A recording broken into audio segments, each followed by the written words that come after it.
వరడు అల్లం శేషగిరిరావు గారి రచన. రాత్రి 10 గంటలుగా వస్తోంది. ఆ కీకారణ్యం అంతటా పేరుకున్న నల్లటి జారుముద్ద లాంటి చీకటి అలుముకునుంది. క్యాంపు గుడారాలు మాత్రం తెల్ల తెల్లగా కనిపిస్తున్నాయి.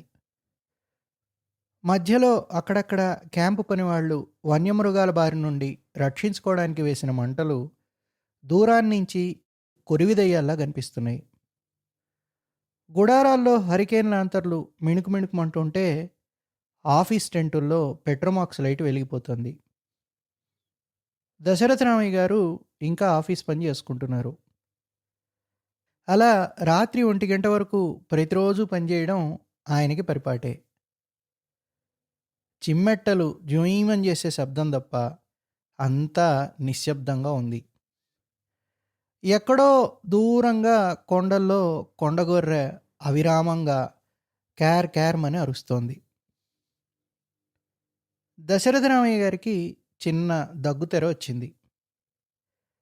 కాసేపు గొంతుకలో కఫం దగ్గేదాకా దగ్గి, గుండెని చేత్తో పట్టుకొని టెంట్ తొర తొలగించి బయటికొచ్చి తుపుక్కున ఉమ్మాడు.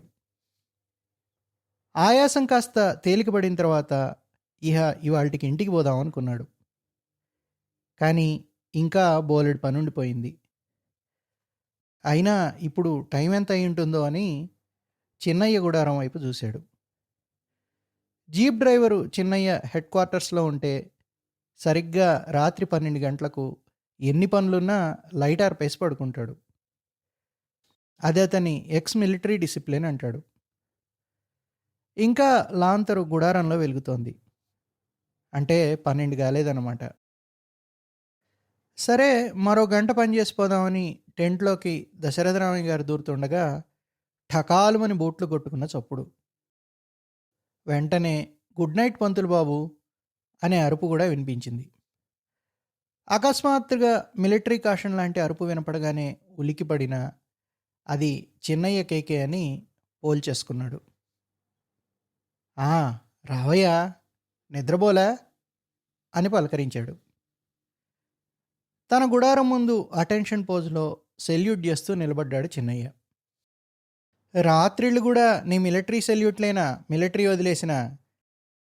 ఇంకా డ్రస్సులు, వీసెడు బరువు బూట్లు, మిలిటరీ సెల్యూట్లు మానవు గదా. రావయ్యా, భోంచేసావా అని అడిగాడు దశరథ రామయ్య. ఇప్పుడే అయింది బాబు, చుట్టగాల్చుకుందామని బయటికి వచ్చాను. మీరు ఇంకా పనిచేస్తున్నారా? అసలే మీ హెల్త్ మంచిది కాదు, ఉబ్బసపోళ్ళు. ఈ చలికాలం ఇంతవరకు పనిచేస్తే ఒళ్ళు పాడైపోతుంది. ఇంటికెళ్ళి పడుకోండి బాబు, అమ్మగారు ఒక్కరూ బితుకు బితుకుమంటుంటారు. అప్పుడే ఎక్కడయ్యా, ఇంకా నన్ను తగలబెట్టినంత పనుంది. ఒంట్లో బాగాలేదని పనిచేయడం మానేస్తే ఊరుకుంటారా? అందులోనూ రిటైర్ అయిన వాడిని కనికరించి తిరిగి వేసుకున్నారు. సరిగా పని చేయకపోతే పీకిపారేయరు. బాబు, ఇప్పుడు మీకు 60 దాటుంటాయనుకుంటాను. ఇంకా ఎన్నాళ్ళు ఇలా కష్టపడతారు? చచ్చే వరకు. తప్పదు చిన్నయ్య, చావకుండా బతికుండాలంటే చచ్చేదాకా పనిచేయక తప్పదు. లేకపోతే నాకు నా పెళ్ళానికి ముద్దెలా గడుస్తుంది? ఊళ్ళో చదువుకుంటున్న నా కొడుకును ఎవరు చూస్తారు అని బరువుగా భయంగా నవ్వి టెంట్లోకి పోయి కళ్ళు దుడుచుకుంటూ కాగితాల ముందు కూర్చున్నాడు దశరథ రామయ్య. కాంట్రాక్టర్ బిల్లులోని వేలు లక్షల రూపాయలు అతని కళ్లకు గజిబిజిగా కనిపించాయి. ఏమిటో పంతులు బతుకు అంటూ సానుభూతిగా పెదవి విరిచి చుట్టగాల్చుకోవడానికి మంట దగ్గరికి నడిచాడు చిన్నయ్య. మంచు బాగా గురుస్తుండడం వల్ల మంటలు సన్నగిల్లిపోతున్నాయి. పనస చెట్టు మీద నుండి ఉండుండి మంచు బొట్లు మంటల మీద పడి సుయి సుయిమంటున్నాయి. నీరసించిపోతున్న మంటని బూటుతో దన్ని ఎగదోశాడు చిన్నయ్య. చిటపటమంటూ నిప్పురవ్వలు ఉవ్వెత్తున లేచాయి. పక్కనున్న ఎండుపుల్లల్ని ఆకుల్ని ఏరి తెచ్చి మంటలో పడేసి 2-3 సార్లు మళ్ళా బూటుతో దన్ని ఎగదోశాడు. పనస చెట్టు మొదట్లో కూర్చుని చుట్టదీసి మంటలో నుంచి ఒక కొరకొంచు పుల్లదీసి వెలిగించుకున్నాడు చుట్ట. భగ్భగ్మని చుట్టపొగ వదులుతూ సెగ్గాచుకుంటున్నాడు. ఫళఫళమంటూ ఎత్తుగా లేస్తున్న మంటలకి అందుబాటులోనున్న పనసాకులు మాడిపోతున్నాయి. ఉండుండి కొండగొర్రె అరుస్తూనే ఉంది. కొండల్లో నుండి పొగవాసనతో నిండిపోయింది ఆ ప్రాంతమంతా. గాలేసినప్పుడల్లా చెట్టుకు పండిన బురద పనస మత్తు సువాసనల్ని గుబాళిస్తోంది. ఉండుండి మంటల్లోని నిప్పులు చట్చట్మని పేలుతున్నాయి. చిన్నయ్య తన ఎడమవైపు టెంట్లోకి చూశాడు. ఎవరైనా మేల్కొనున్నారేమోనని. అది దశరథరామయ్య కుటుంబం ఉండే టెంటు. లైట్ బాగా దించేసుంది. పంతులమ్మ గారు పడుకొనుంటారు, పర్వాలేదు అని చుట్టబారేసి మెల్లగా జేబులోంచి సీసా తీశాడు. గ్రైప్ వాటర్ సీసాలో పోసి తెచ్చుకున్న నాటుసారాని డగ్డగ్మని 2 గుటకలు మింగాడు. అసహ్యంగా బ్రేవుమని తేన్చుకుంటూ సీసా వైపు చూశాడు. మీసాలకు అంటుకున్న సారా బొట్టుని కాసేపు అనుమానంగా నాలికతో చప్పరించాడు. పరీక్షగా 2-3 సార్లు బుడ్డీలో సరుకుని వాసన చూసి మిగతా సీసాని మరీ 2 గుక్కల్లో గబగబా ఖాళీ చేసి కాండ్రించి ఎదురుగా ఉన్న మంటల్లోకి తుపుక్కును ఉమ్మాడు. ఛ, చప్పగా ఉంది అని విసుక్కుంటూ సీసా అడుగుని మిగిలిన 5-6 చుక్కల్ని నిప్పుల మీదికి జాడించాడు. అవి సుయ్ నీరసంగా వెలిగి ఆరిపోయాయి. దొంగ నాయాలుగాడు నీరు కలిపేశాడు. ఈ సివిల్ నా కొడుకులు ఇంతే, కల్తీ లేకుండా ఏ సరుకు అమ్మరు కదా. మిలిటరీ వాళ్ళకి ఆర్డర్ ఇచ్చేస్తేనా ఇలాటోళ్ళని ఫైర్ చేసి పారేస్తారు. అబ్బే, కొంచెమైనా ఫోర్స్ ఎక్కలేదు దొంగ నాయాలుగాడు అంటూ ఖాళీ సీసాని వెనకాల తుప్పల్లోకి విసిరేసి కాళ్ళు 2 మంటల వైపు చాచి డిసప్పాయింటెడ్గా పనస చెట్టు మొదలకి జారగిలిపడిపోయి మరో చుట్ట వెలిగించాడు చిన్నయ్య. చెమట పట్టిన మొహం మంట వెలుగులో ఎర్రగా కందగడ్డలా కనిపిస్తోంది. చిన్నయ్య అసలు పేరు ఆ క్యాంప్లో చాలా తక్కువ మందికి తెలుసును. అంతా మిలిటరీ మ్యాన్ అని పిలుస్తారు. అది విని మురిసిపోతాడు చిన్నయ్య. 2వ ప్రపంచ యుద్ధంలో పనిచేసి పింఛను పుచ్చుకున్నాడు. తర్వాత అస్సాం నూనె గనుల్లో కొన్నాళ్ళు పనిచేశాడు. ప్రస్తుతం టెంపరరీ జీప్ డ్రైవర్గా క్యాంప్ నెంబర్ 4 అసిస్టెంట్ ఇంజనీర్ దగ్గర పనిచేస్తున్నాడు.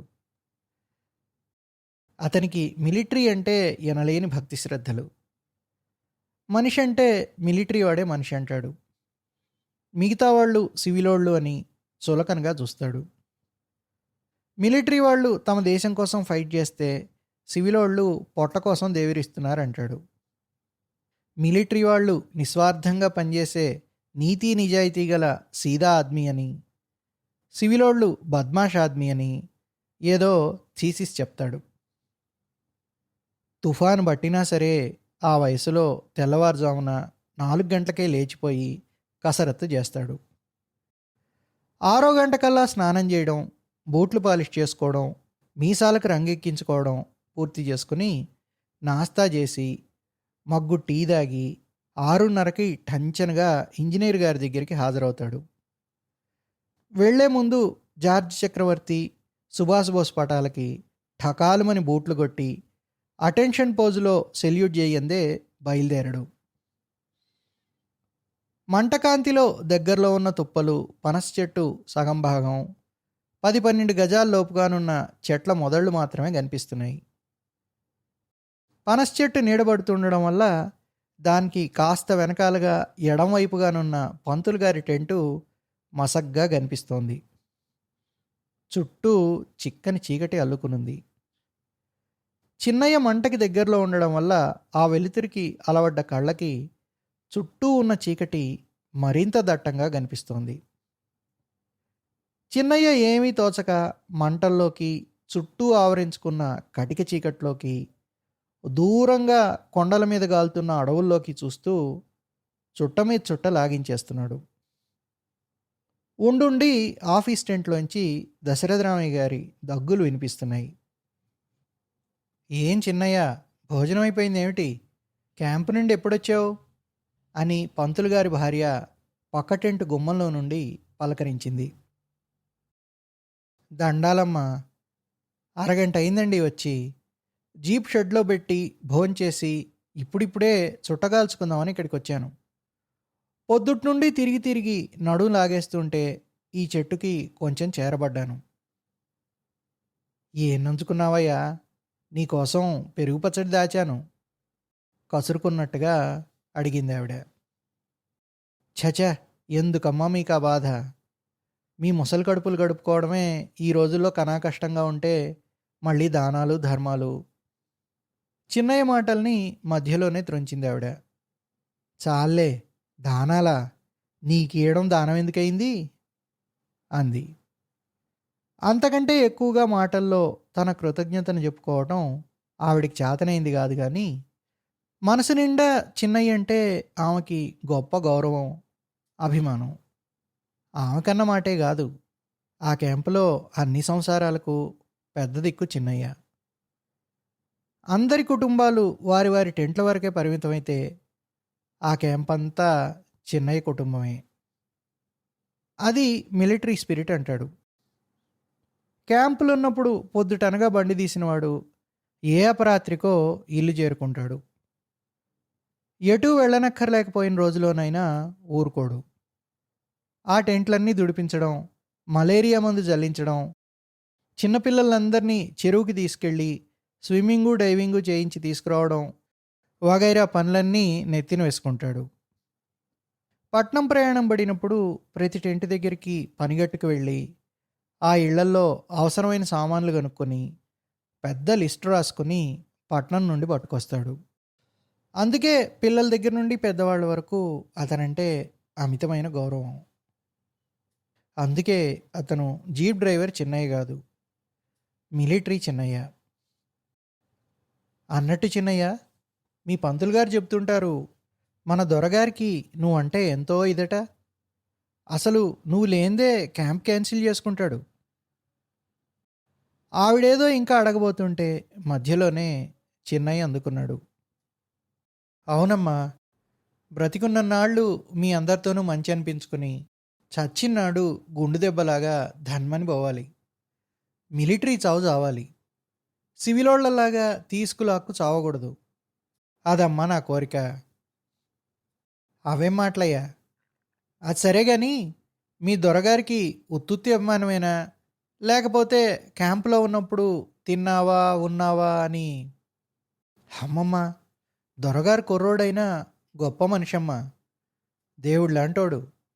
ఎప్పుడైనా కసుబుసుమంటాడు కానీ మనసు మహామెత్తంది. ఉత్తే ఎర్రోడు. సివిలోళ్లలో అటువంటి ఆఫీసర్ని నేను చూడలేదమ్మా. ఒక్క నాకే కాదు, అతనితో క్యాంపుకొచ్చిన వాళ్ళందరికీ ముందు పెడితేనే కానీ తాను తినడు అంటూ పంతులమ్మ పక్కనే ఎవరో కదులుతున్నట్టు గమనించాడు. ఎవరమ్మా మీ పక్కన? ఎవరి బుల్లెమ్మ? అంటూ పంతులమ్మ పక్కన చీకట్లో మసగ్గా కనిపిస్తున్న అమ్మాయిని చూశాడు. మా అమ్మాయి చిన్నయ్య. పొద్దునే అల్లుడొచ్చి దిగబెట్టి సెలవు లేక వెంటనే వెళ్ళిపోయాడు. పిల్లదానికి ఇప్పుడు 7వ నెల. 8వ నెల ప్రవేశంలో మా బావగారింటికి పురిటికి దిగబెట్టాలనుకుంటున్నాం. ఈ లోపున ఒక నెలాళ్ళు మా దగ్గర ఉంచుకుందామని అల్లుడికి రాస్తే తీసుకొచ్చాడు. అయితే అదేటి బుల్లెమ్మ? కస్సుమన్నాడు డిసిప్లినేరియన్ చిన్నయ్య. అర్ధరాత్రి దాకా మేల్కొన్నావేంటి? ఉట్టి మనిషివి కావు. పెందరాళే పడుకోవడం, కావలసినంత రెస్ట్ తీసుకోవటం అలవాటు చేసుకోవాలమ్మా అని గదవాయించాడు. చూడు బుల్లెమ్మ, నీకేదైనా దినాలనుంటే నేనెప్పుడూ పట్నం వెళ్తూనే ఉంటాను. నాతో చెప్పు, మొహమాటం పడేవు. ఆఫీస్ టెంట్లో నుండి దశరథరామయ్య దగ్గుతున్నాడు. అన్నట్టు పంతులమ్మ గారు, అయ్యగారికి కాస్త చెప్పండమ్మా. రాత్రింబగళ్ళు ఒకటే పనే. అసలు బాబు ఎప్పుడు తింటాడో, ఎప్పుడు పడుకుంటాడో, ఎప్పుడు ఆఫీస్ లెక్కలు, కాగితాలు. వయసు మళ్ళిన వాళ్ళు అంతగా పని చేయకూడదమ్మా. పోనీ బలమైనోడా? బక్క చిక్కిన ప్రాణం. చెప్పి చెప్పి నోరు పడిపోయిందయ్యా బాబు. వింటేనా? ఏదైనా టానిక్ కొనుక్కొని తాగమన్నా వినరు. రాత్రి 1 గంట, 2 గంటల వరకు ఉండకండి. తొందరగా పడుకోండి. ఆరోగ్యం దెబ్బతింటుంది. అంటే, ఆఫీస్ పనెవరు నీ బాబు జేస్తాడా? అని కస్సున లేస్తారు. పోనీ మాకు మరో ఆస్కారం ఉందా అంటే, ఒక చిల్లి కాని వచ్చే దారి లేదు. పంతులు గారు ఈ ఉద్యోగం జేయకపోతే, ఆయన, నేను, నా పిల్లడు మలమలమాడి చావాలా? చిన్నయ్య, అతని కష్టం చూస్తుంటే కళ్ళ వెంట నెత్తురు చుక్కలు గారుతున్నాయి. అతని నెత్తురు పీల్చేస్తున్నాం అంటూ మరి మాటాడలేక బావురుమంది. ఊరుకోమ్మా, ఊరుకోవే, నాన్నగారు వింటారు అని కూతురు సముదాయిస్తోంది. అర్ధరాత్రి ఆ కీకారణ్యంలో వయసు మళ్ళిన ఒక స్త్రీ తమ బ్రతుకుల్ని దలుచుకుని బావురుమంటుంటే, యుద్ధభూమిలో శవాల మీద నుండి ట్రక్కులు నడిపిన మిలిటరీ చిన్నయ్య బండబారిన గుండె కూడా చివికిపోతుంది. ఊరుకోవమ్మా, పెద్దదానివి, ఏడవచ్చునా? ఒట్టి మనిషి గాని చిన్నపిల్ల ముందు మన కష్టాల గురించి మాట్లాడకూడదు అంటూ చెమ్మగిల్లిన కన్నుల్ని అప్రయత్నంగా తుడుచుకుంటూ పంతులమ్మ వైపు సూటిగా చూడలేక నల్లటి బోట్లల్లో ప్రతిఫలిస్తున్న మంటల్ని చూస్తూ విషయం మార్చడానికి ఆ అమ్మాయిని ఉద్దేశిస్తూ, మీ ఆయనకి దేంట్లో పని బుల్లెమ్మా అని అడిగాడు. ఇంకా తల్లిని ఓదారుస్తూనే ఉన్న ఆ అమ్మాయికి ఈ మాటలు వినిపించలేదు. ఊరుకో అమ్మా, అసలే నీ ఒళ్ళు మంచిది కాదు, గుండెల్లో నొప్పొస్తుంది. పంతులమ్మ దుఃఖాన్ని మెల్లమెల్లగా దిగమింగుతోంది. చిన్నయ్యకి ఏం మాట్లాడాలో తోచలేదు. మనసంతా పాడైపోయింది. పడుకుందామని లేవబోయాడు. గాండ్రుమంటూ కొండల్లో పెద్ద పులి అరుపు ఒక్కమారు వినిపించింది. అడివంతా ఆ అరుపుతో దద్దరిల్లిపోయింది. అంతవరకు జుయీమని రొద చేస్తున్న కీచురాళ్ళు చప్పున ఆగిపోయాయి. అంతటా భరింపరాని నిశ్శబ్దం ఆవరించుకుంది. పంతులు గారి అమ్మాయి గట్టిగా తల్లిని పట్టేసుకుంది. అమ్మో, పెద్ద పులి అరుపులో ఉంది, ఇటు వస్తుందేమో, పద లోపలికి పోదాం అంటూ హడావుడిగా లేచింది పంతులమ్మ. బ్రతుకు భయంతో అంతవరకు కూలిపోతున్న ఆవిడికి ప్రాణభయం కూడా పట్టుకుంది ఇప్పుడు. అదేం చేస్తుందమ్మా, ఎక్కడో దూరంలో అరుస్తుంది, పాపం మేతకి బయలుదేరినట్టుంది, దాంతో నది పోద్ది. మనిషి మాంసం తినమరిగిన పులులు తప్పించి మరేవీ అసలు మనిషి ఛాయలకే రావమ్మా. అలాంటి పులులు ఈ దగ్గరలో లేనే లేవు. అరే, ఎందుకమ్మా అంత గిజగిజలాడిపోతున్నారు? అసలు ఏం పుల్లవి? నేను మిలిటరీలో ఉన్నప్పుడు బర్మాలో చూశాను అవి పుల్లంటే. ఓసారి బుల్లెమ్మా, ఇలాగే మంచి రాత్రి మీద ట్రక్కు తీసుకొస్తున్నాను. ఇంకేటుంది, రోడ్డు మీద అడ్డంగా పడుకునుంది. సీదాగా గాడిని దాని మీదకి ఎక్కించేశాను దెబ్బకి అని చెప్పబోతూ గతుక్కున ఆగాడు. లో లో లో ఆకలిగా ఉన్న దెయ్యం అరుస్తున్నట్టు మరో అరుపు. పెద్ద పులి అరుపులాగా గంభీరంగా లేదు, వికృతంగా ఉంది. అంతవరకు నిబ్బరంగా కబుర్లు చెప్తున్న చిన్నయ్య కూడా ఈ అరుపు వినగానే గతుక్కుమని లేచి నిలబడ్డాడు. ఇదేమిటి చిన్నయ్య, ఇదేదో కొత్త అరుపులా ఉంది, ఎప్పుడూ వినలేదే అంది పంతులమ్మ. పులెరుపుతోనే సగం హడిలిపోయిన అమ్మాయి ఈ కొత్త అరుపుతో బెంబేలెత్తిపోయి తల్లిని మరింత గట్టిగా పట్టేసుకుంది. వరడు, దీన్ని వరడంటారమ్మా. అంటే బాగా ముదిరిపోయిన ముసలినక్క, డొక్కులా ఉంటుంది, గొప్ప మాయదారిది, లుచ్చా జంతువమ్మా. చూసారా ఆ అరుపు ఎంత భయంకరంగా ఉందో? దీన్ని అడవిలో జంతువులన్నీ దెయ్యాన్ని చూసినట్టు చూస్తాయి. ఇదెప్పుడూ పులి వెంట తిరుగుతూ ఉంటుంది. బాగా ముసలిదైపోవడం వల్ల దానంతటది వేటాడి తినలేదు. అందుకే పులినంటి పెట్టుకొని ఎప్పుడూ తిరుగుతుంటుంది. పులి తిని విడిచిపెట్టేసిన మాంసం, దుమ్ములు తిని బతుకుతుంది. స్వతంత్రంగా బతకలేదు. పగలంతా ఇతర జంతువుల ఉనికిని కనిపెట్టి, రాత్రవగానే పులిని చాటుగా వాటి మీదకి తీసుకెళ్ళి చంపించేస్తుందిట. పులి చంపి తినగా వదిలిన మాంసంతో తన మొసలి కడుపు నింపుకోవడానికి. గొప్ప దగుల్బాజీ జంతువు. లో లో లో వరడరుపు దూరం అవుతుంది. గాండ్రు గాండ్రుమంటూ దాని వెనకాలే పులెరుపులు. ఈ రాత్రి అడవిలో గొప్ప ఘోరం జరిగిపోతుందమ్మా. విన్నారా వాటి అరుపులు? వరడు దేని మీదికో పులిని ఉసిగొల్పి తీసుకుపోతోంది. పాపం దేనాయుష్ మూడిందో, దాన్ని చంపించేసి ఎంగిలికూడు ఇది కూడా తినడానికి. పొట్ట కోసం ఎంత నీచం పని. చిన్నయ్య మనసు కకావికలైపోయింది. ఛ, పడుకునే ముందు దీనరుపు విన్నాను, శనిలాగా అని బయలుదేరాడు తన టెంటు వైపు. పంతులమ్మ అమ్మాయిని తీసుకుని లోపలికెళ్ళింది. టెంటు పరదాలు గట్టిగా దగ్గరికి లాగి రాళ్ళడ్డం పెట్టింది. చిన్నయ్య టైం చూసి లైట్ ఆర్పేసి మంచం మీద పడుకున్నాడు.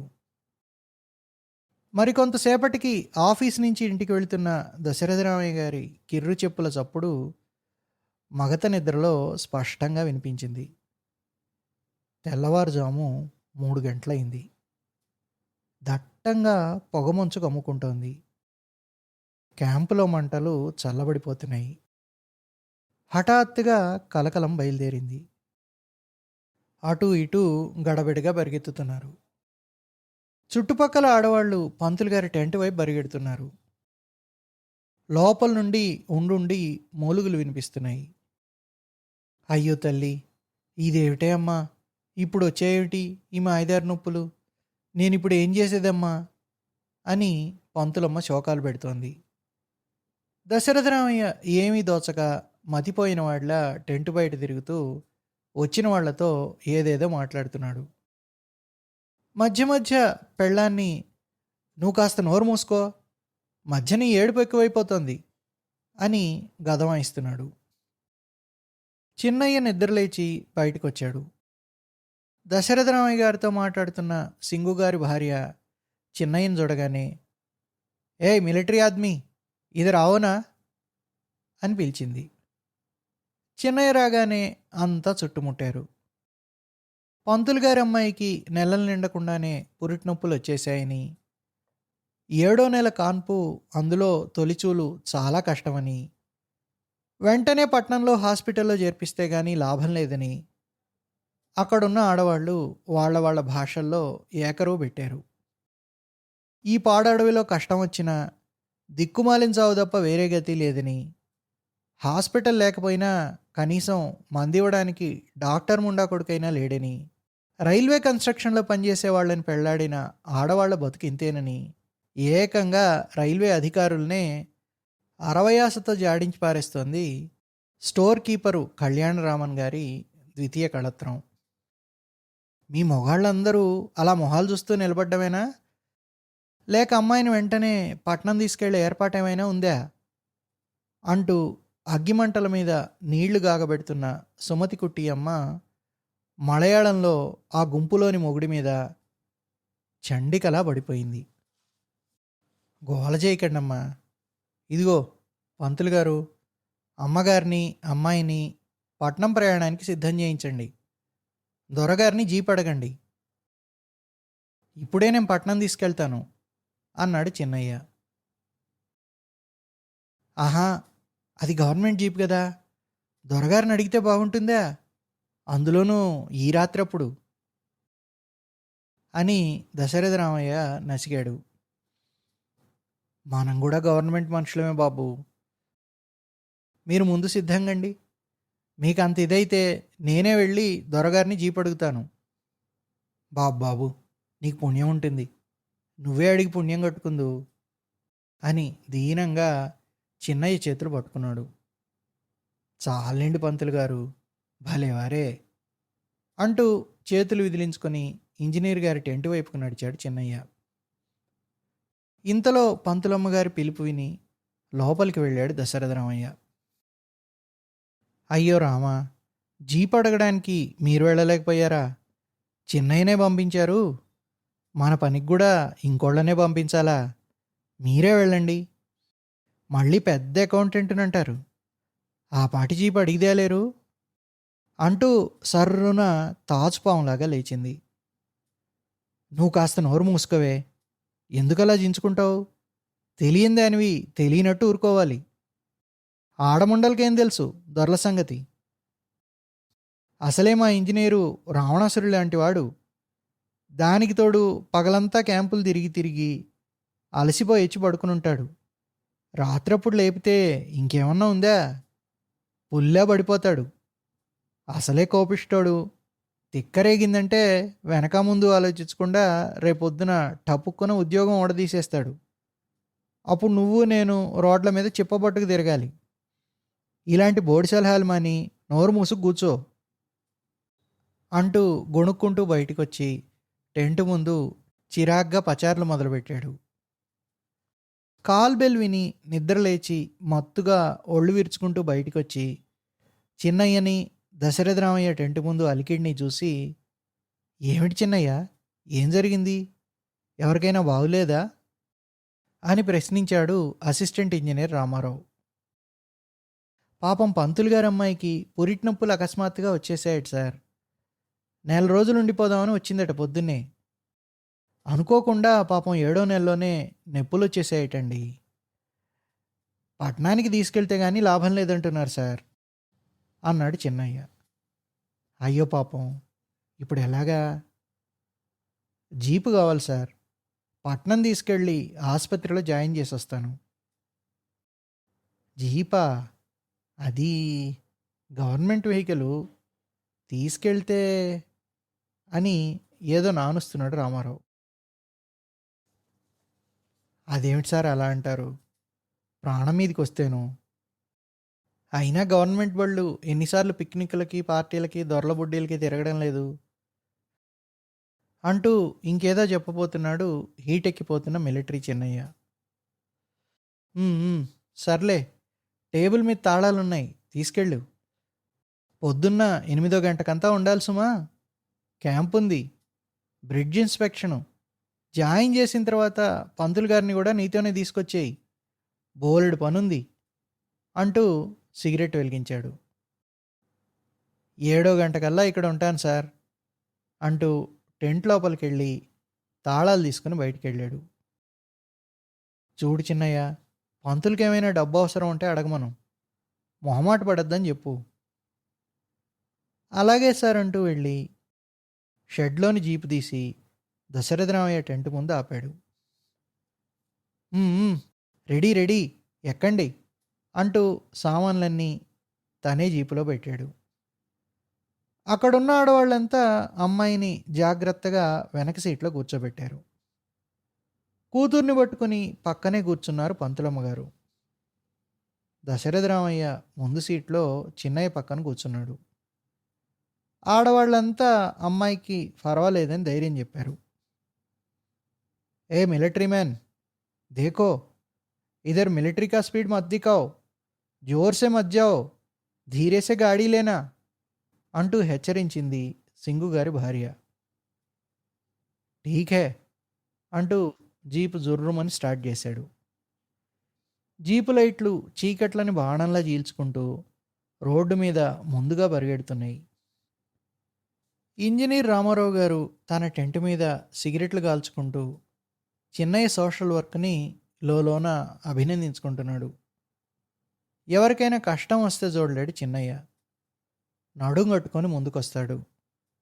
6 నెలల క్రితం కాలనీలో మసూచికం వస్తే అందరి టెంటుల్లోకి వెళ్ళి చిన్న పెద్ద అనే తేడా లేకుండా అందరికీ సేవ చేశాడు. రాత్రింబవళ్ళు జాగారం చేశాడు. ఒకసారి అతనికి మలేరియా జ్వరం వచ్చి 2 రోజులు ఒంటి మీద తెలివి లేకుండా పడుంటే అన్ని సేవలు చేశాడు. అందుకే చిన్నయ్య పట్ల రామారావుకి అంత గౌరవం. ఎటొచ్చి తిక్కముండా కొడుకు, నిజం చెప్పినా కర్ర విరగ్గొట్టినట్టు చెప్తాడు. సరిగా మాట్లాడడం తెలీదు. మిలిటరీ వాడు గదూ అని మనసులో అనుకుంటూ గట్టిగా దమ్ము లాగుతూ దూరం అవుతున్న జీపును చూస్తున్నాడు. జీప్ డౌన్‌లోకి దిగిపోయింది. మరి లైట్లు కనిపించడం లేదు. మెల్లమెల్లగా చలి ఎక్కువవుతోంది. రామారావు టెంట్‌లోకి వెళ్ళిపోయి తెరలు మూసేశాడు.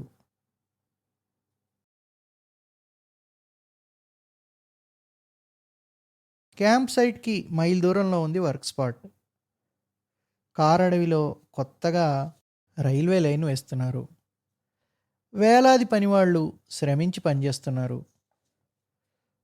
సూర్యోదయం నుంచి తిరిగి సూర్యాస్తమయం దాకా బుల్డోజర్లు, డంపర్లు, క్రేన్లు దడదడమని శబ్దం చేస్తుంటాయి. అక్కడే ఒక పెద్ద బ్రిడ్జి కూడా కడుతున్నారు. రోజంతా గుబిల్లు గుబిల్లుమని కొండరాళ్ళు వేలుతుంటాయి. హిందుస్థానీలు, బ్రిడ్జి పనులు చేసే మలయాళీ మోపలాలు, సర్దార్జీలు, బంగాళీ బాబులు, ఒకరేమిటి అన్ని రకాల జాతుల వాళ్ళని అక్కడ చూడొచ్చు. ఉత్తరాది నుండి వచ్చిన కాంట్రాక్టర్లు క్యాంప్ని వర్క్ స్పాట్కి దగ్గరలోనే వేసుకున్నారు. రైల్వే క్యాంప్ మాత్రం మైల్ దూరాన ఉంది. అటు ఇటు కాంట్రాక్టర్ల జీపులు, రైల్వే జీపులు చాకుల్లా తిరుగుతుంటాయి. అసిస్టెంట్ ఇంజనీర్ గారి జీప్ ఆగ్గానే కాంట్రాక్టర్లు సవినయంగా నమస్కారం చేస్తూ ఆయియే సాబ్ అంటూ ఎదురుగా వెళ్ళారు. ముందు సీట్లోంచి అసిస్టెంట్ ఇంజనీర్ రామారావు గారు, వెనక సీట్ నుంచి అకౌంటెంటు దశరథరామయ్య గారు దిగారు. దశరథరామయ్య గారి చేతిలో 2 లావుపాటి ఫైల్స్ ఉన్నాయి. దశరథరామయ్య గారు, నేను బ్రిడ్జ్ ఇన్స్పెక్షన్కి వెళ్ళొస్తాను. వచ్చేటప్పటికి అన్ని కాగితాలు సిద్ధంగా ఉంచండి. కాంట్రాక్టర్ల సంతకాలు తీసుకుని నా సంతకాలు కూడా చేసేస్తాను. చిన్నయ్య, ఆ మర్రి చెట్టు కింద జీప్ పెట్టిపోయి ఎక్కడైనా పడుకో, నేను తిరిగి వచ్చేదాకా. పాపం రాత్రంతా నిద్రలేనట్టుంది అంటూ కాంట్రాక్టర్లు అందించిన కాఫీ తాగేసి వర్క్ స్పాట్కి బయలుదేరాడు. చిన్నయ్య, దశరథరామయ్యలు కూడా వాళ్ళు ఇచ్చిన కాఫీలు తాగేశారు. దశరథరామయ్య మాత్రం ఎందుకో బితుకు బితుకుగా కనబడుతున్నాడు. ఇంజనీర్ గారు వెళ్ళిపోగానే పక్కనే ఉన్న కాంట్రాక్టరు ఆఫీస్ టెంట్లోనికి వెళ్ళి ఫైళ్లు విప్పి లెక్కలు మొదలుపెట్టాడు. పంతులు గారు, నిద్ర ఊపేస్తోంది, నేను జీపులోకి పోయి పడుకుంటాను అంటూ జీపుని ఎదురుగా ఉన్న మర్రి చెట్టు కింద లాగించేసి వెనక సీట్లో ముడుచుకు పడుకున్నాడు చిన్నయ్య. రాత్రంతా నిద్రలేదేమో దశరథరామయ్యకు కూడా కునుకు ముంచుకొచ్చేస్తోంది. తమాయించుకుంటూ కాగితాల మీద లెక్కలు కడుతున్నాడు. దగ్గరలోనే పనిచేస్తున్న బుల్డోజర్ శబ్దం బుర్రని దొలిచేస్తోంది. ఇంజనీర్ గారు ఇన్స్పెక్షన్ నుంచి తిరిగి వచ్చేసరికి మధ్యాహ్నం 12 గంటలయింది. ఎండ మండిపోతోంది. ఎప్పుడు పట్టేసిందో నిద్ర పాపం దశరథరామయ్య టేబుల్ మీద వాలిపోయి అలాగే నిద్రపోయాడు. దశరథరామయ్య గారు, ఆ కాగితాలు అవి తీయండి, సంతకాలు పెట్టేస్తాను, మళ్ళా భోజనానికి టైం అయిపోతుంది, త్వరగా పోవాలి అంటూ నిద్రపోతున్న దశరథరామయ్య ఎదురుగా ఉన్న కుర్చీలో కూర్చుని మొగం మీద మోచేతుల మీద కారుతున్న చెమటని ఉస్సురంటూ తుడుచుకున్నాడు. దశరథరామయ్య నిద్రలోంచి ఉలికిపడి లేచి కళ్ళు నులువుకుంటూ కాగితాల ఫైలు ముందు పెట్టాడు. ఫైల్లో కొన్ని కాగితాలు తిరిగేసి ఆశ్చర్యంగా దశరథరామయ్య నిద్రమొహంలోకి చూస్తూ, పెద్ద బిల్లేదయ్యా, అదే బ్రిడ్జి వర్క్ది. చెయ్యలే సార్, మనిషి గొంతుకలో తడారిపోతూ దీనంగా చెప్పాడు. వాట్, చేయలేదా? Oh my God! రామారావు కోపంతో ఊగిపోతూ క్షణంసేపు మాట్లాడలేకపోయాడు. ఎర్ర ధూళి చెమటబట్టిన రామారావు మొహం కోపంతో మరింత ఎర్రబారింది. కళ్ళు చింతనిప్పుల్లాగా కణకణలాడుతున్నాయి. నిన్ననగా చెప్పానే, ఎవడి చంక నాకుతున్నావు అరిచాడు. ఎక్స్క్యూజ్ మీ సార్, నిన్న రాత్రంతా అమ్మాయి గడబడి చేసింది కదా సార్, రాత్రే బిల్లు చేసేద్దాం అనుకుంటే షటప్. నీ ఇంట్లో గొడవ ఎవడికి గావాలయ్యా? నీకు డబ్బిస్తున్నది ఆఫీస్ పని చేయడానికి గానీ, నీ కూతురికి పురుడొచ్చింది, అదయింది, ఇదయిందని పనెగ్గొట్టడానికి గాదు. వర్త్‌లెస్ ఫెలోస్ అని పిడుగుపడినట్టు గర్జించాడు. ఇంతలో తిరుగు ప్రయాణానికి చిన్నయ్య జీపు తెచ్చి టెంట్ ముందాపి లోపలికొచ్చాడు. ఎదురుగా దశరథరామయ్య వెలవెలబోతూ గజగజలాడిపోతున్నాడు. రేపటి నుంచే నిన్ను పనిలో నుండి డిశ్చార్జ్ చేసేస్తున్నాను. Get out. Don't show your face. పెద్ద దొరగారు ఆ బిల్లు సంతకం చేసి అర్జెంటుగా పంపమన్నారని మరీ మరీ చెప్పానే. ఇప్పుడు అతను నా మీద దయ్యంలాగా పడిపోతాడు. మీరంతా ఎందుకయ్యా ఉండి?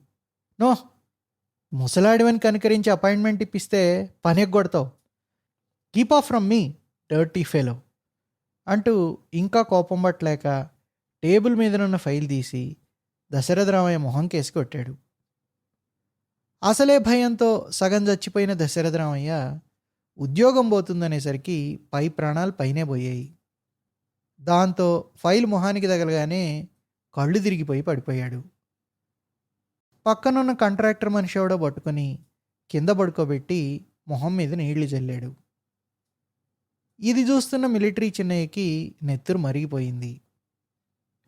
నువ్వు మనిషివా రాక్షసుడివా అని పిడికిలు బిగబట్టి గట్టిగా అరుస్తూ ఇంజనీర్ మీదకి పళ్ళు కొరికి వెళ్ళబోతూ తమాయించుకుని ఆగిపోయాడు. రామారావు అమాంతంగా నిర్ఘాంతపోయాడు.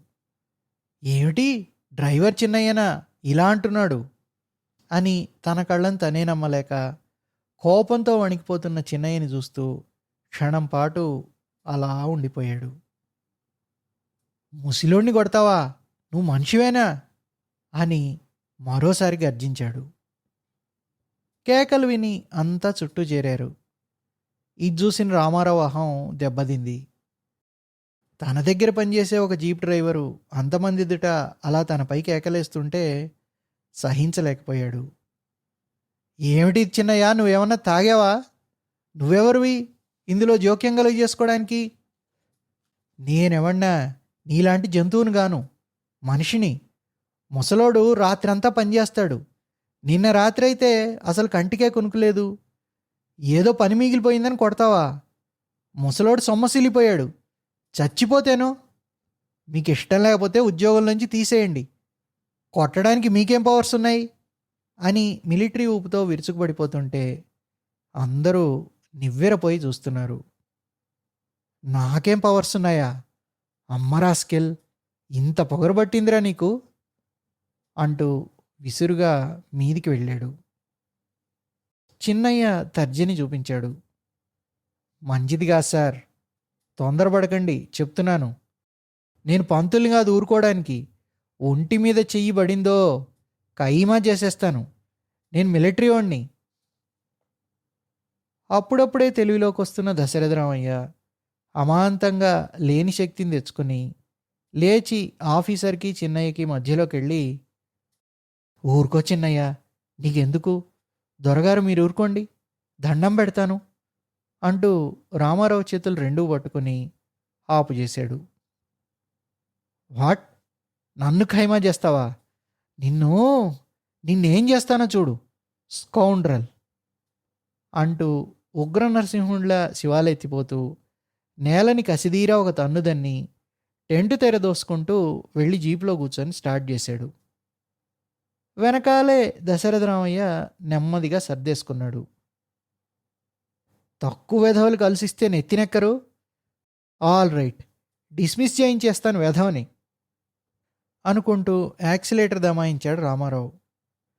ఎర్ర దుమ్ము లేపుకుంటూ క్యాంప్ వైపు పరిగెత్తింది జీపు.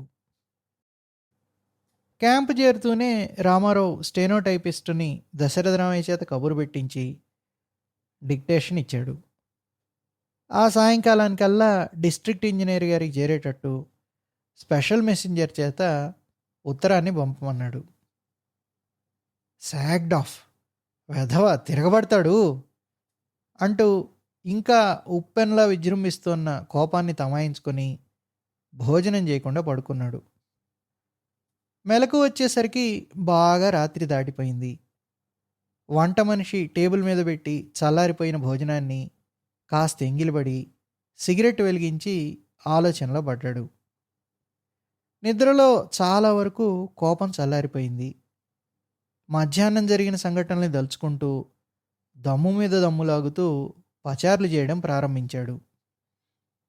చిన్నయ్య అలా తిరగబడ్డం తప్పైనా దూరంగా ఆలోచిస్తే కాస్త న్యాయసమ్మతమేమో అనిపించింది.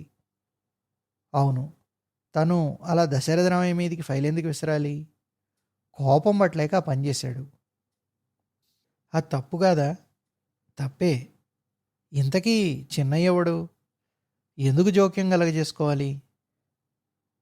పాపం ముసలివాడు సొమ్మసిల్లిపోగానే చిన్నయ్య చూడలేకపోయాడు.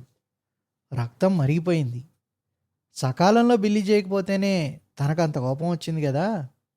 సాటి మనిషి మొహం తిరిగి పడిపోతుంటే అందుకు బాధ్యులైన వాళ్ళ మీద చిన్నయ్యకి ఎంత కోపమైనా రావచ్చు. తిరగబడ్డాడు. చిన్నయ్య చేసిన పని చట్టరీత్యా తప్పైనా న్యాయ దృష్టితో చూస్తే ఆ పరిస్థితిలో మానవత్వం గల ఏ మనిషి అయినా అలాగే ప్రవర్తించాలని నిర్ధారించుకున్నాడు. ఆ రాత్రి చిన్నయ్యని కబురు పెట్టి పిలిపించాడు. చిన్నయ్య మామూలుగానే నిబ్బరంగా ఉన్నాడు. అక్కడ రామారావు, చిన్నయ్య తప్ప మరెవరూ లేరు. కూర్చో, పర్వాలేదు, కుర్చీలో కూర్చో. స్పాట్ నుంచి నడుచుకొచ్చావా పాపం? పర్వాలేదు సార్, నాకు నడక అలవాటే, మిలిటరీ వాడిని. అయినా ఎంత మైలే కదా. అవును, మిలిటరీ వాడివి, అందుకే నన్ను ఖైమా చేస్తానన్నావు. నిన్నెంతో గౌరవంగా చూసుకుంటానే, ఎందుకలాగన్నావు? సార్, నన్ను దెప్పి పొడవడానికి పిలిపించారా? మీరే మరొకసారి ఆలోచించుకోండి సార్. అప్పుడు మీకే తెలుస్తుంది మీరు చేసిన పని తప్పో కాదో. పంతుల్ని అలా ఫైల్తో కొట్టడం న్యాయమేనా? బక్క ప్రాణం సొమ్మసిల్లిపోయాడు కదా. మీ తండ్రి గారే ఆ పరిస్థితిలో ఉంటేనో? చిన్నయ్య, నీకు తెలుసు కదా నేను కోపిష్టివాణ్ణని. అరుస్తాను, కానీ కరవను. అరిచే కుక్కని మాత్రమే. నేను చేసిన పని తప్పే, అయినా నా కోపం తగ్గిన తర్వాత చెప్తే నేను ఒప్పుకోనా? నేను మనిషినిగానా? సరే, అయిందేదో అయిపోయింది. నువ్వు కోపంలో ఏదో అన్నావు, నేను ఏదో అన్నాను. సరే, అన్నీ మర్చిపో, మనసులో పెట్టుకోక. ఈ మాట చెబుదామనే పిలిపించాను. పోయి పడుకో, చాలా రాత్రి అయింది. గుడ్ నైట్ సార్ అని సెల్యూట్ చేసి బయటకు వచ్చాడు. భేష్, ఏం మనిషి! తను తప్పని తెలుసుకున్న తర్వాత తరాతమా భేదం చూడకుండా జీప్ డ్రైవర్నైన నన్ను పిలిపించి తప్పు ఒప్పుకున్నాడు. కుర్రోడైన దేవుడు సివిలోళ్లలో తప్పబుట్టాడు అని లోలోన అభినందించుకుంటూ తన టెంట్ వైపు నడిచాడు మిలిటరీ మ్యాన్ చిన్నయ్య. ఆ రోజు ఉదయం అనుకోకుండా డిస్ట్రిక్ట్ ఇంజనీర్ గారు క్యాంప్కి వచ్చారు. అంతా ఎదురు వెళ్ళి వాళ్ళని తీసుకొచ్చారు. పెద్ద ఇంజనీర్ గారికి, అతని సిబ్బందికి ప్రత్యేకమైన వసతి, భోజనం ఏర్పాట్లు వెంటనే చేయించారు. భోజనాలు అయిన తర్వాత 11 గంటల వేళ ఇంజనీర్లు ఇద్దరూ మ్యాపులు ముందు పడేసుకొని ఏవేవో చర్చలు జరిపారు. అన్ని క్యాంపుల్లో కంటే ఈ క్యాంపులో పని చురుగ్గా, పకడ్బందీగా సాగుతోందని మెచ్చుకున్నారు పెద్ద ఇంజనీర్ గారు. రామారావు గారు, మీ అకౌంటెంట్ దశరథరామయ్యని. అదెవరు చెప్పమా? ఆ జీప్ డ్రైవరు, అదే చిన్నయ్య గదు, అతన్ని కబురు పెట్టండి. దశరథరామయ్య గారు ఎప్పుడూ లేనిది గడ్డం శుభ్రంగా గీసుకొని, పంచెలో చొక్కా టక్ చేసుకొని, ఎప్పటిదో పాత కోటు వేసుకొని అతి వినయంగా చేతులు కట్టుకొని దొరగారుల ముందు నిలబడ్డాడు. చిన్నయ్య మిలిటరీ అటెన్షన్ పోజులో సెల్యూట్ చేసి నిల్చున్నాడు. అతని వైపు 2-3 సార్లు యగాదిగా చూశారు పెద్ద దొరగారు. ఇతను మిలిటరీ అని అడగబోతుండగా, అవును సార్, ఇతను ఎక్స్ మిలిటరీ మ్యాన్ అని రామారావు చెప్పాడు. ఆ మాట విని విన్నట్టుగా ఎదురుగా ఉన్న దశరథరామయ్యను ఉద్దేశించి, చూడండి అకౌంటెంట్ గారు, మీ పని మెచ్చుకొని మీ కేసు అసిస్టెంట్ ఇంజినీర్ రికమెండ్ చేశారు. మీకు మరో సంవత్సరం ఎక్స్టెన్షన్ ఇస్తున్నాను. Prove yourself to be a worthy son to the country అంటూ లేచి దశరథ రామయ్యని షేక్ హ్యాండ్ చేశారు. అంతా తమ దయ సార్. చిన్న దొరగారు నా పరిస్థితిని చూసి రికమెండ్ చేసుంటారు అని ఉక్కిరి బిక్కిరైపోతూ ఆనందంతో మరి మాట్లాడలేక కళ్ళంట జలజల నీళ్లు గార్చాడు. No no, you deserve it I say అన్నారు రామారావు టేబుల్ మీద పేపర్ వెయిట్ తిప్పుతూ. మీరు చాలా మంచివారు సార్. పాపం ముసలాయనకి ఇంత తిండి పెట్టారు. ఆయన రాత్రి మోళ్ళు పనిచేస్తారు సార్ అని మధ్యలో చిన్నయ్య చెప్తుంటే డిస్ట్రిక్ట్ ఇంజనీర్ గారికి మంటెక్కింది. చూడు, ఒకరితో మాట్లాడుతున్నప్పుడు మధ్యకి రాకూడదు. అది డీసెన్సీకి వ్యతిరేకం. మళ్ళీ మిలిటరీ వాడిని అంటావు అంటూ చిరాగ్గా చిన్నయ్య వైపు కస్సుమని లేచాడు. వెంటనే మళ్ళా మాట మార్చేసి దశరథరామయ్యను ఉద్దేశించి, ఇంకా 4-5 కాంట్రాక్టర్ల బిల్లులు ఉండిపోయాయి. ఈ నెలాఖరులోగా కంప్లీట్ చేసేయండి. చాలా డిలే అయిపోయాయి. అన్నట్టు చెప్పడం మర్చిపోయాను. రామారావు గారు, మీ క్యాంప్కి జనరేటర్ కోసం మాట్లాడాను. చీఫ్ ఇంజనీర్ గారు ఒప్పుకున్నారు. మరో నెల రోజుల్లో మీ క్యాంప్ కరెంట్ వస్తుంది. థ్యాంక్ యూ సార్ అన్నారు రామారావు గారు. ఇదిగో, నీ పేరేంటన్నావు? అదే చిన్నయ్య. ఇప్పుడు నువ్వు మాట్లాడదు కానీ, అసలు ముఖ్యంగా నీ పని కోసమే నేను వచ్చాను. ఇంతకుముందే రావాల్సింది, కలకత్తా వెళ్ళడం వల్ల రాలేకపోయాను. నువ్వేం పని చేస్తుంటావు? జీప్ డ్రైవర్ని సార్. వారం రోజుల క్రితం చిన్నదొరగారు బ్రిడ్జ్ ఇన్స్పెక్షన్కి వెళ్ళినప్పుడు అతన్ని ఖైమా చేస్తామని అన్నమాట కదూ? Yes sir. పక్కనున్న రామారావు చటుక్కున నాలిక గరుచుకొని కంగారు పడిపోతూ, నో సార్, అది నేను. వెయిట్ ప్లీజ్, అతన్ని మాట్లాడినివ్వండి. ఒప్పుకుంటున్నావు కదూ? Yes sir. అది తప్పేనా? మొమ్మాటికి కాదు. చిన్నదొరగారు దశరథరామయ్య గారిని ఫైల్తో మొహం మీద కొట్టారు. అతను సొమ్మసిల్లి పడిపోయారు. అలా చేయడం తప్పు కాదా? తప్పు కాదో చిన్నదొరగారినే అడగండి. నేను మధ్యలో కలగజేసుకున్నానని నా మీదికి పిడికిలు బిగిస్తూ వచ్చారు. నా ఒంటి మీద చేయబడితే ఖైమా చేసేస్తానన్నాను. నేనే కాదు, నా పరిస్థితిలో ఉన్న ఏ మగాడైనా అంటాడు. అంటే దొరలు గాజులు తొడిగించుకున్నారనేగా నీ ఉద్దేశం? అకౌంటెంట్ గారికి చిన్నదొర గారికి మధ్య ఘర్షణ నీకు ఏ విధంగానూ సంబంధించింది కాదు కదా.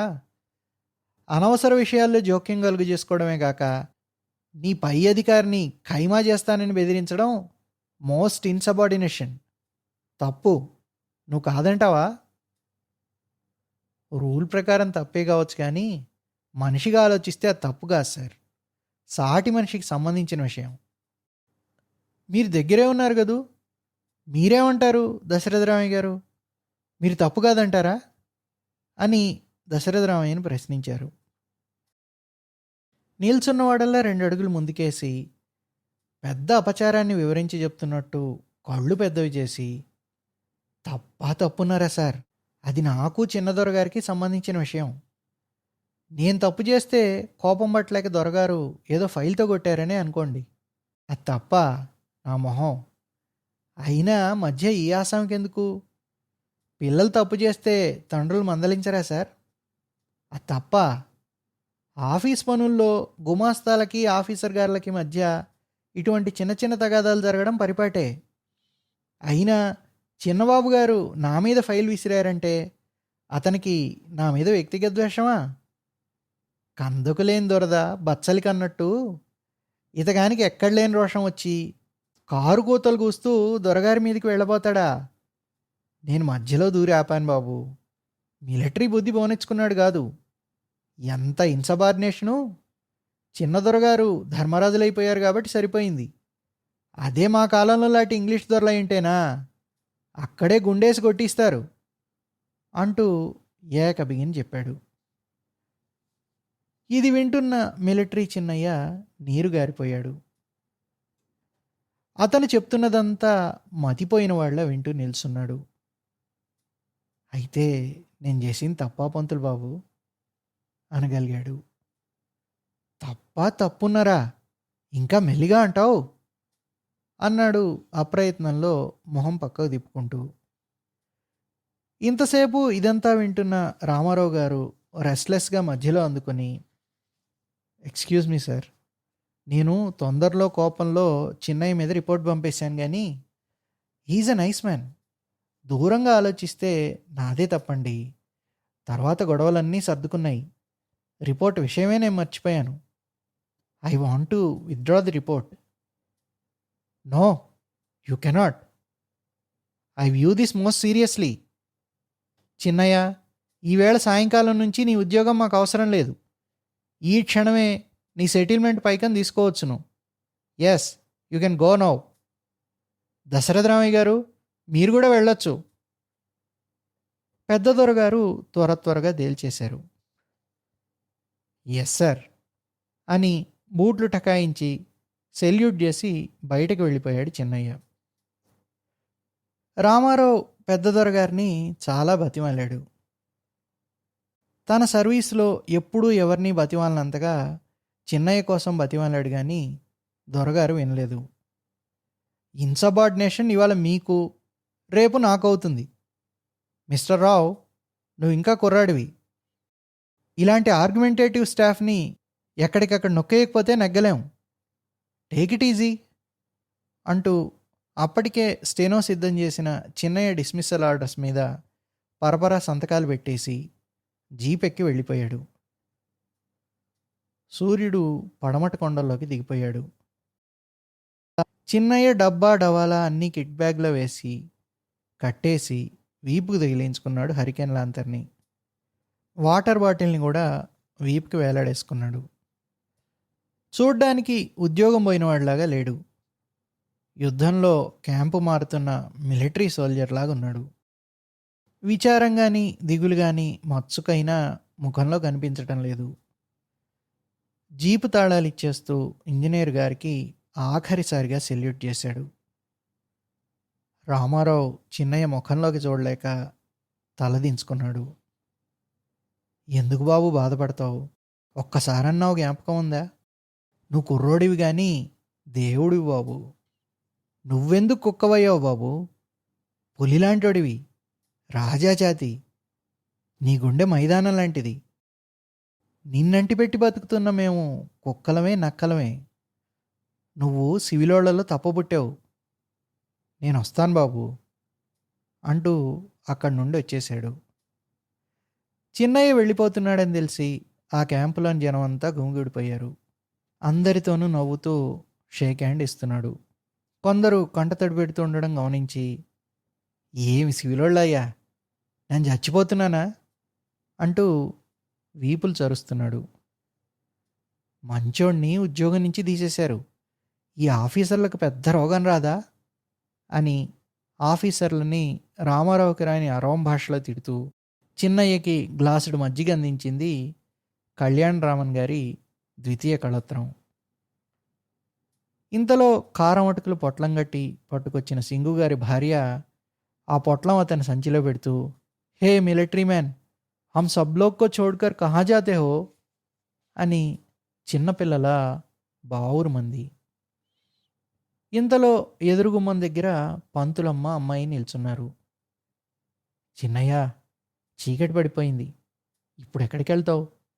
ఈ రాత్రికి మా ఇంట్లోనే భోంచేసి పడుకో, రేపొద్దున్నే వెళ్ళొచ్చును అంది పంతులమ్మ చిన్నయ్యకి ఎదురుగా వెళ్ళి. వద్దమ్మా, మరి ఇక్కడ ఎందుకు, పోతాను అని లోపలికి మంచం మీద పడుకునున్న పసిగుడ్డు వైపు తొంగి చూసి, ఒరే బుల్లడా, పెద్దోడివైతే ఈ సివిలోళ్లలో చేరిపోకురోయ్, నాలాగా మిలిటరీలో చేరు అంటూ చిన్న విజిలేశాడు. నిన్ను ఉద్యోగంలోంచి తీసేయించిన వాళ్ళకి తప్పక నీ ఉసురు తగులుతుంది అంటూ దుఃఖాన్ని దిగమింగుకుంటోంది పంతులమ్మగారు. చిన్నయ్యను చూడలేక మంచం మీద నిద్రపోతున్న బిడ్డను చూస్తూ జలజల కన్నీరు గారుస్తోంది పంతులు గారి అమ్మాయి. దశరథరామయ్య జాడ ఎక్కడా లేదు. ఎక్కడో నక్కలా జారుకున్నాడు. చిన్నయ్య క్యాంపు విడిచి రోడ్డెక్కిపోయాడు. జీప్ మీద హరికెన్ లాంతరు, వాటర్ బాటిలు ఒకదాన్నొకటి కొట్టుకుంటూ టకటకాలాడటం కర్ణాకర్ణిగా వినిపిస్తోంది. వెన్నెల పొడిచి పిండారబోసినట్టుంది. టెంటు ముందు నిల్చున్న అసిస్టెంట్ ఇంజనీర్ రామారావు గారికి రోడ్డు మీద నడుస్తున్న చిన్నయ్య వెన్నెట్లో స్పష్టంగా కనిపించాడు. ఇంతలో హఠాత్తుగా గాండ్రుమని పులి గర్జించింది. అమ్మో, పులి! చిన్నయ్య! అంటూ టెంటులోంచి పంతులమ్మ పరిగెత్తుకొచ్చి చూసింది. నిమ్మళంగా, అసలు పులి అరుపు వినపడినట్టే చిన్నయ్య నడుచుకుపోతున్నాడు. అతని ధైర్యానికి నిర్ఘాంతపై చూస్తుండగా ఇంతలో మరో వికృతమైన అరుపు వినిపించింది. బ్లో! బ్లో! బ్లో! వరడు అరుస్తోంది. నడుస్తున్న చిన్నయ్య అమాంతంగా ఆగిపోయాడు. ఉలికిపడి అలా ఒక క్షణం సేపు నిలబడిపోయి తిరిగి గబగబా నడక సాగించాడు. పంతులమ్మ గారు చిన్నయ్యనే చూస్తుండిపోయారు. పులికి జడవని చిన్నయ్య వరడుకి జడిసిపోయాడు. డౌన్ దిగిపోయిన తర్వాత మరి చిన్నయ్య కనిపించలేదు. పడుకున్నాడే గాని రామారావుకి నిద్ర పట్టలేదు. అర్ధరాత్రి గడిచాక దశరథరామయ్య ఇల్లు చేరుకున్నాడు. ఆ రాత్రి తెల్లవార్లు వరడు అడవిలో అరుస్తూనే ఉంది.